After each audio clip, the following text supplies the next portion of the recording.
என்னன்னா, இந்த உலகத்திலே சிறிய கல்வியா என்னுடைய தோழர்கள் நாஜிஸ் ஆபித் இருவரும், செல்வமே சிறியது என என்னுடைய தோழர்கள் உமர் தாவூத் இங்கே உங்களுடன் விவாதம் செய்ய வந்திருக்கிறார்கள். அனைவருக்கும் வணக்கம். நான் இப்போது பேசக்கூடிய தலைப்பு கல்வி செல்வமாகும்.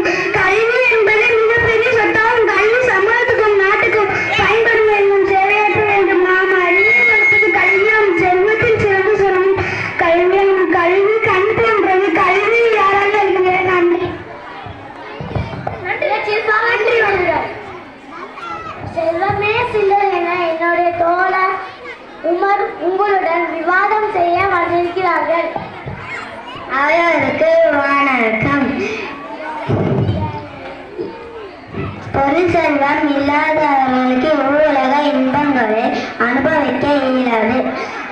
ஈட்டி எட்டியை உடையான் பாயும், பணம் பாதாலும் பாயும் என்ற பழமொழியை நாம் அறிவோம். ஒளியுள்ள மணியின் மலையில் பிறக்கும் இன்பம் நண்பர்கள் சொல்லை குறிக்கும். ஒளியுள்ள மலையில் மலையில் பிறக்கும் இன்பம் நண்பர்கள் சொல்லை குறிக்கும். பணம் என்றால் பிணம் கூட வாழ பிறக்கும் என்பது பழமொழி.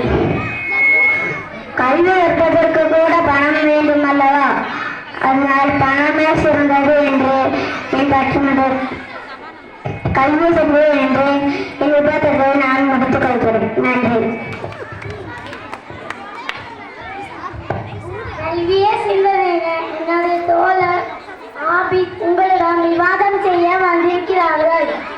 அனைவருக்கும் வணக்கம். என் பெயர் ஜே முகமது ஆபித். நான் இப்பொழுது கல்வி செல்வத்தை பற்றி பேச வந்துள்ளேன். பணம் பத்தும் செய்யும் என்பது பழமொழிதான். ஆனால் பணம் படித்தவருக்கு தான் மதிப்பால். கல்வி கற்றவன் சென்ற இடமெல்லாம் சிறப்பு பெறுவர். பொருட்செல்வம் நிலையில்லாதது. பொருட்செல்வம் கொடுக்க கொடுக்க குறையக்கூடியது. பொருட்செல்வம் கொடுக்க கொடுக்க குறையக்கூடியது. கல்வர்கள் கலந்து செல்லக்கூடியது. கல்வி செல்வமே பயன் தருவது என்றும் அறியாது. ஆனால் கல்வியால் அறிவு வளர்கிறது. நன்மை தீமைகளை பகுத்தறிய முடிகிறது என்று கூறி விடைபெறுகிறேன். நன்றி, வணக்கம். செல்வமே செல்வது என என்னுடைய தோழர் தாவூத் உங்களுடன் விவாதம் செய்ய வந்திருக்கிறார்கள். அனைவருக்கும் வணக்கம்.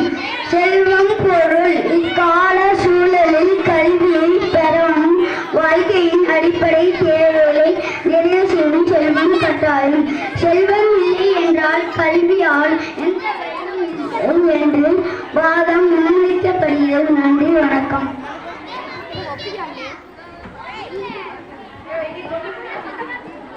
தோழர்கள் சொன்னது எல்லாம் சரிதான்பா. இதுவரை மிக சிறப்பாக கூறினீர்கள். மகிழ்ச்சி. இன்றைய மிக முக்கியமானதுதான். ஆனா என்ன செய்வது? தீர்ப்பு என்றால் ஒன்று மட்டுமே கூற வேண்டும். உடலும் உயிரும் போல வானும் நிலவும் போல கடலும் மலையும் போல கல்வியும் செல்வமும் ஒன்றோடு ஒன்று சார்ந்ததுதான். தீனால் சாம்பலாகிவிடுமே.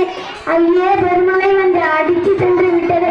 கல்வியை நினைத்து அச்சப்பட தேவையில்லை. கைக்கு கைமாறு பணமே, உனக்கு கைப்பற்றி நினைக்கு மனமே. நீ தேடும் போது வருவதுண்டோ, விட்டு போகும் போது சேர்வதுண்டோ. இப்பாடல் வழியாக செல்வம் வந்த வழியே செல்லும் செல்லும் வழியே சொல்லாமல் செல்லும் என உணர்த்துகிறது. மேலும் எந்த சக்தியாலேயும் அளிக்க முடியாது. கல்வியை செல்வமே செய்கிறது. உலகிலே நிலைந்திருப்பது கல்வியே